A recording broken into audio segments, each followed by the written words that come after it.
চাচা, কি হলো আপনার? ওরকম জাকি মেরে উঠলেন কেন?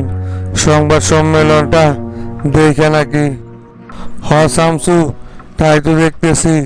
পুলিশ সংবাদ সম্মেলনে কি বললো দেখলা না?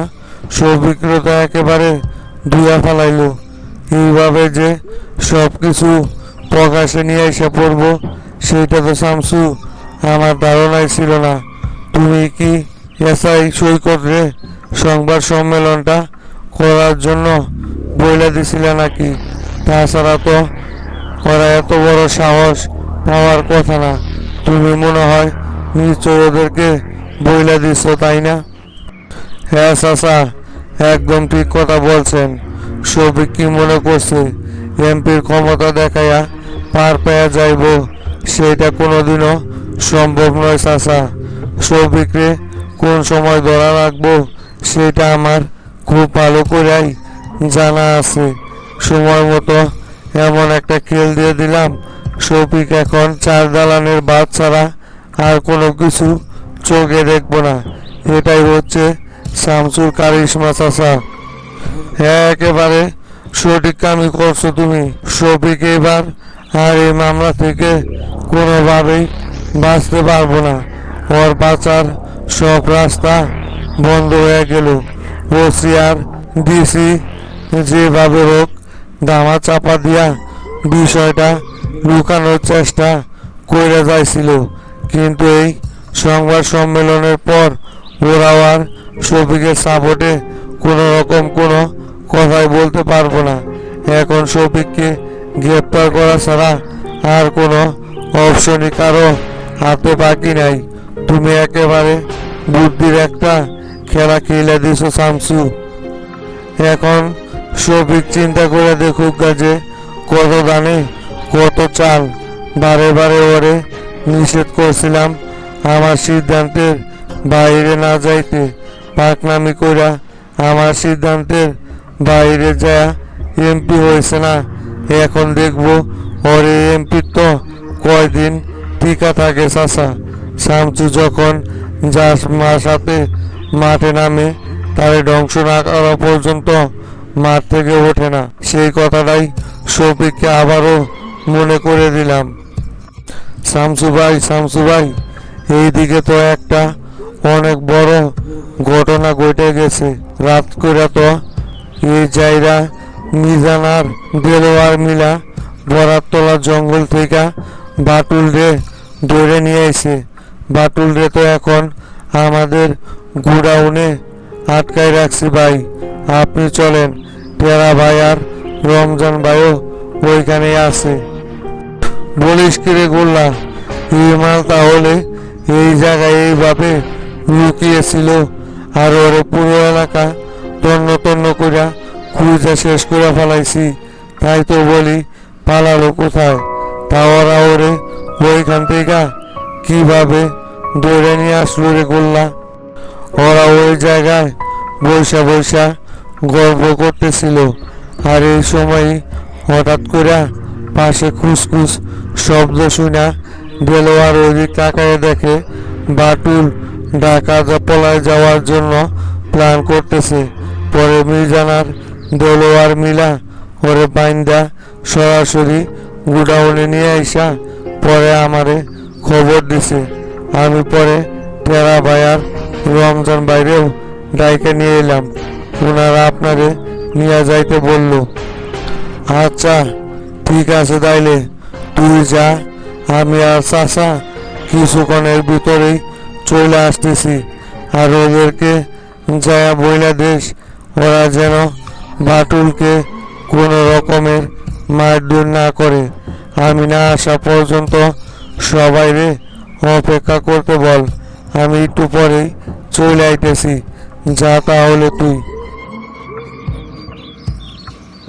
তোতা ভাই, একেবারে সব কিছু না ফ্লাশ হয়ে গেল।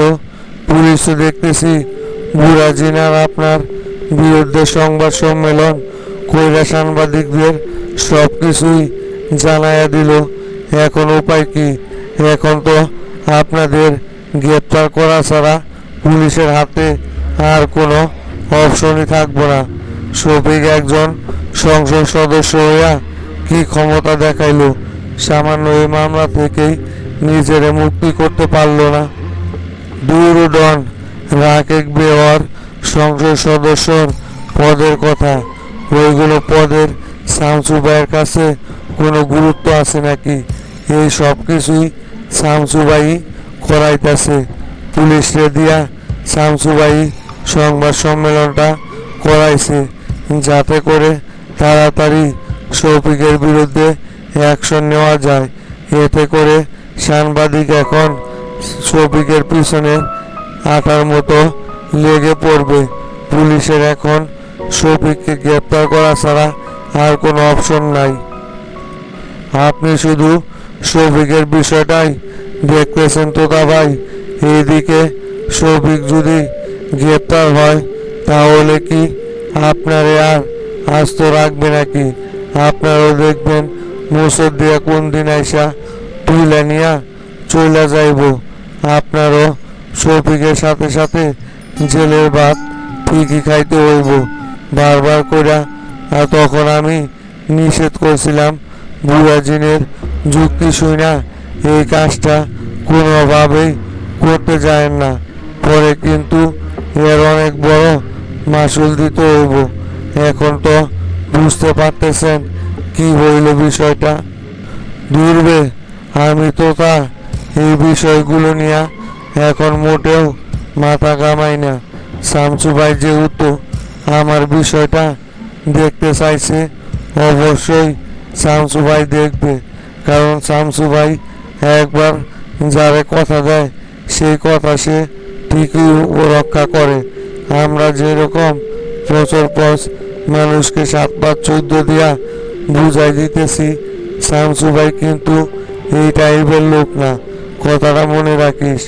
আর হাবিব ভাইয়ের সাথেও কথা বললাম, হাবিব ভাইও একই কথা বলল, সমস্যা নাই, পুলিশ যদি গ্রেপ্তার করে তাহলে গ্রেপ্তার হব। চল এখন মাস্টার চাচার সাথে দেখা করে আসি। না, এখন যে কি করি কিছুই তো বুঝতে পারতেছি না। এই অফিসার তো পুরোপুরি আমার 12টা বাজায় দিয়ে ছাড়লো। হঠাৎ করে যে এরকম একটা ঘটনা ঘটবো সেটা তো কোনোভাবেই ধারণা করছিলাম না। এই শালার ওসি যে থানায় বসে থাকা কি করে, ওরে বারবার বলছি সব দিকে নজর রাখার জন্য, তারপরও আমার সাথে এইরকম বেইমানি। এর জাল আমি ঠিকই উঠাইমু। দেখি আগে তোফায়েল বাইরে ফোন দিয়া বিষয়টা জানাই, তারপর দেখি তোফায়েল ভাই কোনো একটা ব্যবস্থা করতে পারে কিনা। এই টাইমে তো কোনোভাবেই প্রশাসনের কাছে গ্রেপ্তার হওয়া যাইব না।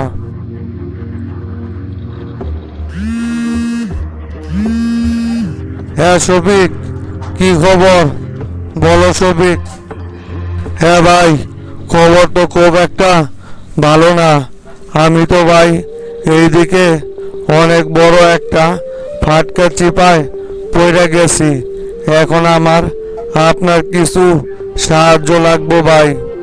চিপাত পড়ছো মানে শফিক, কি হয়েছে? এত বাহানা না কইরা আগে আমারে বিষয়টা খুলে বলো তো।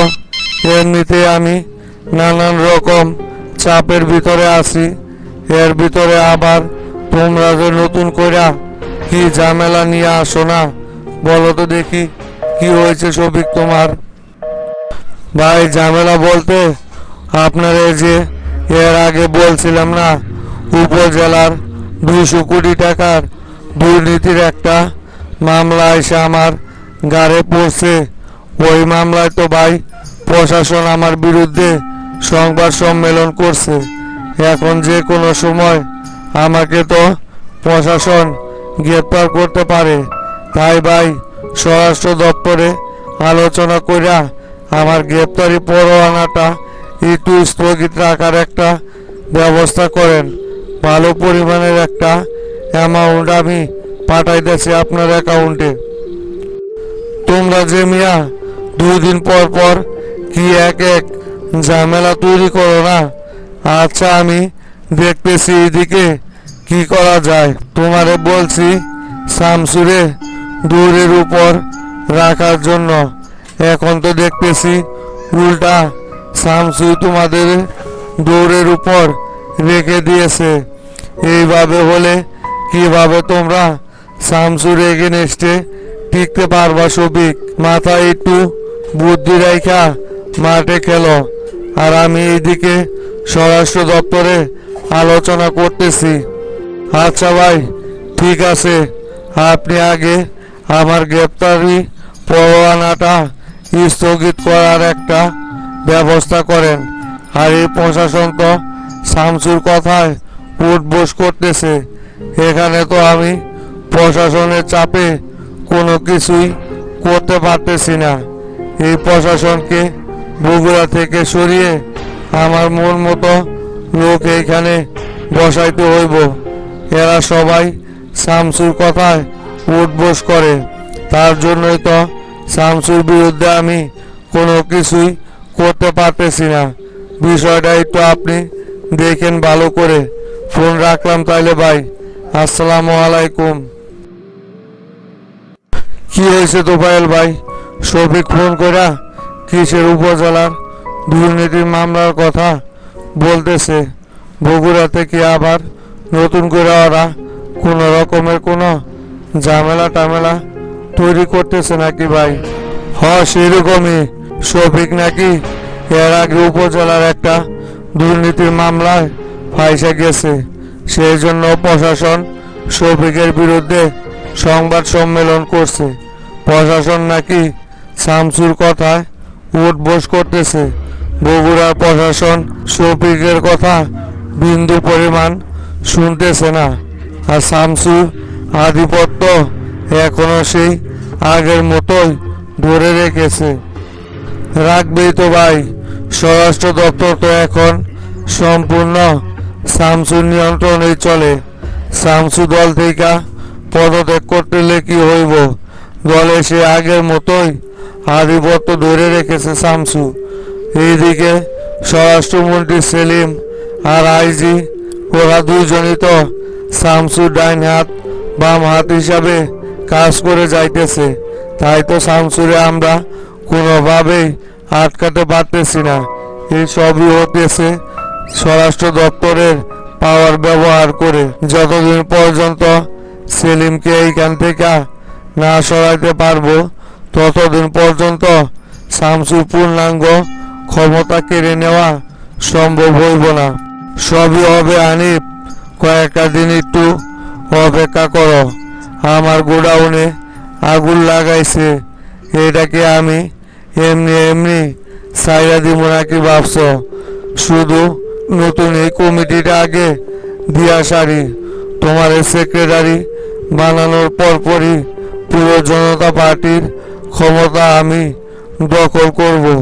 তাই এই কমিটি না দেওয়া পর্যন্ত আমাদেরকে একটু অপেক্ষা করতেই হবে। ভাই, কমিটিটা কিন্তু দেওয়া কইরাও এখন পর্যন্ত দেওয়াই হইল না। আপনি কি লক্ষ্য করতেছেন? যতদিন যাইতেছে ততই কিন্তু এই কমিটি নিয়ে নানান রকমের কাহিনী শুরু হয়ে যাইতেছে। এইদিকে মোল্লা গ্রুপও আগের মতোই রাজনীতিতে সক্রিয়ভাবে ফিরে আসতেছে। তাই ওরাও চাইব যে কোনোভাবে মোল্লারে আবারও সেক্রেটারি পদে বহাল রাখার জন্য। তাই কমিটিটা যত তাড়াতাড়ি দিয়ে দেওয়া যায় সেটাই কিন্তু আমাদের জন্য সবচাইতে ভালো হবে। আরে না হানিফ, যত বলে তত না। মোল্লা গ্রুপ সেই আগের আধিপত্য আর নতুন করে জনতা পার্টিতে বিস্তার করতে পারবে না। ওরা যেই পরিমাণে পচা পড়ছে, এখান থেকে ওদেরকে উঠে আসতে আরও অনেক সময়ের বাকি আছে। তাই এই ব্যাপার নিয়ে এত টেনশন করার কোনো দরকার নাই। দলের প্রায় প্রত্যেকটা সদস্যই আমাদের পক্ষে আছে। দেখি না মোল্লা আবার কিভাবে সেক্রেটারি পদে নিযুক্ত হয়। আর এই ঝামেলাগুলো শেষ হইলে যত তাড়াতাড়ি সম্ভব কমিটিটা ঘোষণা করে দিব। তুমি প্রস্তুত থাকো। আমি তো তোফায়েল ভাই সব সময় প্রস্তুত আছি, শুধু আপনারাই তো লেনদি করতেছেন। আমি এদিকে অনেকের সাথে আলোচনাও করে রাখছি, ওরা মোটামুটি আমাদের পক্ষেই কাজ করার আশ্বাস দিছে। একজন কি ভাই কোনো জায়গায় বেটের হইবেন না, বাসায় থাকবেন? হ তোফায়েল, বের হইতে হইব। হ হানিফ, বের হইতে হইব। বললাম না, শফিকের ওই মামলাটা নিয়ে একটু তদারকি করতে হইব। স্বরাষ্ট্র দপ্তরে যায়া দেখি সেলিমরে বইলা কোনো কিছু একটা করা যায় কিনা। শফিক যাতে এই মুহূর্তে গ্রেপ্তার না হয় সেই দিকে আমাদের নজর দিতে হইব। তা না হলে প্রেসিডেন্ট এই বিষয় নিয়ে সবার আগে আমারই ধরব। শামসু বারবার বলছিল যে শফিক বিভিন্ন রকমের দুর্নীতির সাথে জড়িত। আমি চাপা মাইরা শফিকরে এমপি বানাইছি। এখন তো লিডার আবার সেই কথাই তুলে ধরব। চলো দেখি স্বরাষ্ট্র দপ্তর থেকে ঘুরে আসি আগে। এইসব কি শুনতেছি সম্রাট? ওসি জব্বার নাকি সরাসরি শামসুর ফোন ট্র্যাকিং করে রাখছিল? ওরে এই অনুমতি কে দিল যে শামসুর ফোন ওই ট্র্যাকিং করে? ওর এত বড় সাহস কে দিল? হ্যাঁ স্যার, ওসি জব্বারে আমি এই বিষয়ে তদারকি করছি। ওই আসলে এডিসি কামরুলের কথায় তদন্তের স্বার্থে নাকি শামসুর ফোন এইভাবে ট্র্যাকিং করছে। তবে আমি ওরে সাবধান করে দিছি, ভবিষ্যতে যদি এরকম কোনো ঘটনা ঘটায় তাহলে একেবারে সাসপেন্ড করে দিতে হইব। আমাকেও কথা দিয়েছে যে এই ধরনের কাজ ওই আর কখনোই করবে না। দেখছো সম্রাট, কি জন্য আমি তোমারে বারে বারে সতর্ক হইয়া কাজ করতে বলি। আমরা যতই নাটক সাজাই না কেন, তলে তলে দেখছো তো ওরা ঠিকই সম্পূর্ণ সন্দেহ শামসুর উপরই কইরা রাখছে। আর শামসুর উপর সন্দেহ হয়েছে দেখাই ওরা কিন্তু গোপনে শামসুর মোবাইল ট্র্যাকিং করে ফেলাইছে। শামসু আসলেই জ্ঞানীমান ছেলে দেখা ধরতে পারছে যে ওর ফোন ট্র্যাকিং করা হয়েছে। তা না হলে তো অনেক বড় একটা ঝামেলা হয়ে যাইতো। তাই এই মামলার এখন পর্যন্ত আপডেট কি? ওসি জব্বারের যে দায়িত্ব দিছিলা কি করলো? শুনলাম পাহাড়ি একজন জনগোষ্ঠীর লোককে গ্রেপ্তার করে নিয়ে আইছো, তা ওর কাছ থেকে কি কিছু বের করা যায় নাই? হ্যাঁ স্যার, এই মামলার রহস্যের প্রায় শেষের দিকে আমরা চলে এসেছি। কিন্তু সেই দিন যে আদিবাসী গোষ্ঠীর একজন সদস্যকে গ্রেপ্তার করে নিয়ে আসা হয়েছিল, ওর থেকে তো অনেক কয়টা ভয়ঙ্কর তথ্য বের করা গেছে। আসলে ওরা পার্বত্য চট্টগ্রামকে স্বাধীন সার্বভৌম একটি রাষ্ট্র হিসাবে গড়তে চায়। সেজন্য ওরা দেশে এরকম অস্থিরতা পরিবেশ তৈরি করে রেখেছে। তোফায়েলের জুটের গুডাউন সহ কাশিম টিভির কার্যালয়ে এদের থেকেই অস্ত্র নিয়ে হামলা করা হয়েছে। আইসি, তলে তলে তারা এত বড় একটা প্ল্যান করে রাখছে, তা ওদেরকে এইভাবে অস্ত্র শস্ত্র দিয়া সাহায্য করতেছে কে? ওদের কাছে তো এত আধুনিক অস্ত্র আসার কোনো উপায় নাই।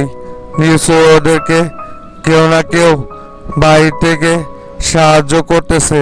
তাছাড়া ওরা এত অত্যাধুনিক অস্ত্র পাওয়ার কোনো রকমের সম্ভাবনাই ছিল না। আর এই ঘটনার মূল হোতাকে তার সম্পর্কে কি কোনো তথ্য তোমরা বের করতে পারো নাই? স্যার, প্রাথমিকভাবে ওই ছেলের জিজ্ঞাসাবাদে ও আমাদেরকে কিছু তথ্য দিছে। এই ওদেরকে আসলেই সাহায্য করতেছে মায়ানমার, ভারত এবং চীন। এই 3 দেশ মিলা ওদেরকে গোপনে সাহায্য করতেছে। তবে এখানে সবচাইতে বড় ভূমিকা পালন করছে মায়ানমার।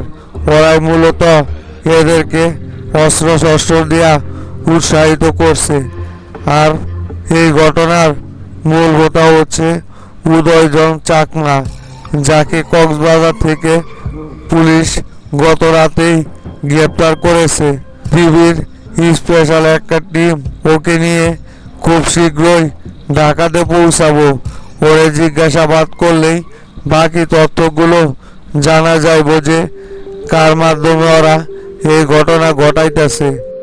ও বুঝতে পারছি, তোমরা তো দেখতেছি মামলার অনেকটাই গভীরে প্রবেশ করে ফেলেছ।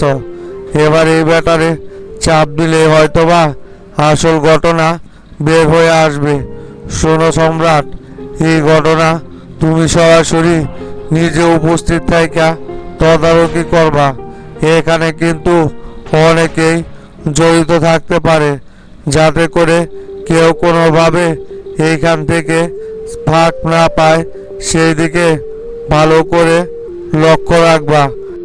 সমস্যা নাই স্যার, আমি নিজে উপস্থিত থাইকা ওরে জিজ্ঞাসাবাদ করবনি। যারা এই ঘটনার সাথে জড়িত থাক না কেন, তাদের সকলের মুখোশ প্রেসিডেন্টের সামনে ঠিকই আমি উন্মোচন করে ছাড়ব। আপনি এই ব্যাপারে কোনো রকমের চাপ নিয়েন না। আগে ওই ব্যাটারে ঢাকাতে নিয়ে আসুক, তারপর সে কি করতে হয় না করতে হয় সেটা আমি দেখবনি স্যার। আচ্ছা ঠিক আছে সম্রাট, তুমি তাহলে এখন চলে যাও। তোমার যা বললাম সেই অনুযায়ী কাজ করো। লিডার আমারে ডাকছে, হয়তোবা এই মামলার বিষয়ে আলোচনা করব লিডারের সাথে। তাহলে আমি বৈঠকটা শেষ করে আসি। আর এইদিকে কি তথ্য বের হয় সেটা আমারে সাথে সাথে তুমি জানাইয়া দিও। শোন শামীম, শামসু চাইলে কিন্তু তোরে অনেক কিছুই করতে পারত, কিন্তু দেখলি তো শামসু সেইগুলো কোনো কিছুই না কইরা তোরে কিন্তু ভালো হওয়ার একটা সুযোগ দিয়ে দিছে। আর আমি মনে করি তুই একজন বুদ্ধিমান চ্যাংরা, তাই দ্বিতীয়বার এই ভুলটা আর তুই কখনোই করবি না। তুই যদি আমার হয়ে এখন থেকে কাজ করিস, তাহলে মনে করবি এটা সরাসরি শামসুর হয়ে কাজ করতেছস। তাই এখন শফিকের দান্দা বাদ দিয়া নতুন করে সব কিছু শুরু কর। কোনো রকমের উল্টা পাল্টা কাজ কাম এলাকার ভিতরে আর কইরা বেড়াস না। না না, কি যে বলেন না হাবিব ভাই, আমি আর কখনোই ওই পচা জগতে ফিরে যাইব না। শামসু ভাই তো বইলাই দিছে, আমাদের সাথে কাজ করলে বৈধভাবে সব কিছু ইনকামের সোর্স বের করে দিব। আর আমিও ছেলে পেলে নিয়ে সেই বৈধ কাজগুলোই কইরা বেড়ামো। যদি ছেলে পেলের সব দায়িত্বগুলো আপনারা নেন, তাহলে এখানে আমার আর অবৈধ কাজ করার কোনো প্রয়োজনই তো আমি মনে করি না। এখন থেকে আপনাদের সঙ্গেই কাজ করে যাব আমি। সেইটাই, তোর যত ছেলে পেলে আছে সবাইরে বলে দিবি জাহাঙ্গীরের কথা মতো যেন ওরাও চলাফেরা করে। আর জাহাঙ্গীরের তত্ত্বাবধানে তোরা সকলেই সব কিছু কইরা যাইবি। আর আগামীকালকে থেকেই রোডের কাজটা চালু করে দেওয়ার পরিকল্পনা করছি। তাহলে ছেলে পেলে নিয়ে আগামীকালকে থেকেই জাহাঙ্গীরের সাথে তোরা কাজে লাইগা পড়। আর যদি নতুন করে কেউ ঝামেলা করতে আসে, কোনো কথা নাই, আগে মাই শুরু করবি, পরেরটা পরে আমরা দেখব। আচ্ছা ভাই, নিশ্চিন্তে আপনি আগামীকালকে থেকে কাজ শুরু করে দিতে পারেন। আর আমি সব ছেলেপেলেদেরকে বইলা রাখবনি। ওরা সকাল থেকেই রোডের কাজে পরিদর্শনের জন্য নেমে পড়বে। আর ভাই, আপনি বিন্দু পরিমাণ কোনো রকমের টেনশন করেন না।